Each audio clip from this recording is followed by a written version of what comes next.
well, this is our heat index. This is how it actually feels outside. Temperatures, heat index, excuse me, around 100 degrees, not only for Rochester, but region-wide by 3:30 p.m.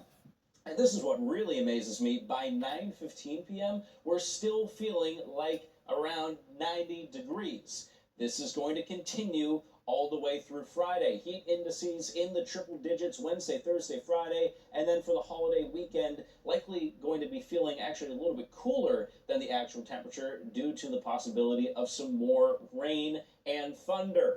Although we're green on the threat tracker for the holiday weekend right now, that is something we're tracking very closely. Again, those kinds of storms are called ridge riders, and their chances of developing depends exactly where that ridge is going to fall. So we're a little bit uncertain as per the chances of nasty weather this holiday weekend, so stay tuned for updates on that. All right, Nate, thank you very much. Let's get a look at your roads this morning from First Alert Traffic here, looking live at 390, 590, 490, 104. You can see a few cars in each of those areas, particularly 390 and 590, but still very quiet so far today. So are you looking to buy yourself or your kid a used car this summer? In our consumer alert, we spoke with safety experts who are warning parents to check for modern safety features. Take a look at this crash test from the Insurance Institute for Highway Safety. It compares a 1996 Chevy Blazer to its 2026 model. The older vehicle's standard airbag couldn't prevent severe injury in a 40-mile-an-hour crash, while the newer model's side airbags and stronger frame kept the dummy safe. The occupant of the 2026 Blazer would have walked out of that vehicle with bumps and bruises, and the occupant of the 1996 vehicle wouldn't have likely survived due to massive head trauma. Wow, that's incredible.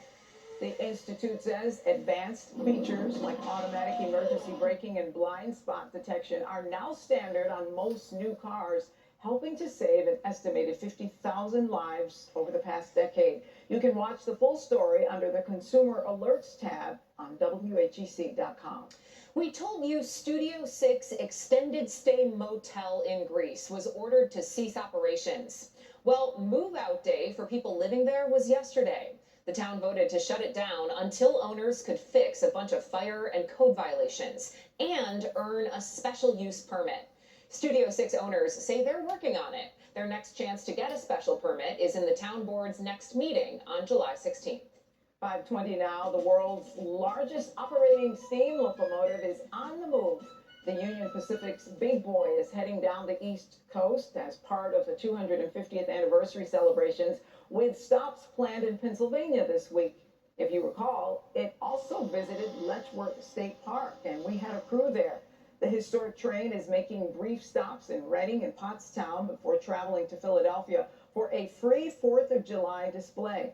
Railroad officials expect large crowds as thousands have lined the tracks nationwide to catch a glimpse. When you look at a steam locomotive and all the external moving pieces and the steam being emitted and hearing the whistle, it really takes on the life of a giant. The locomotive will be on display in Philly's Navy Yard July 4th and 5th, with local groups using the event to raise money and celebrate America's railroad legacy. Crowds were huge when it stopped in our area. So many people came out for that. 5:21 now. Protecting kids before they click. The House has passed a new bill aimed at helping parents monitor their kids' online activity. We'll tell you the new tools it could offer coming up at 5:30.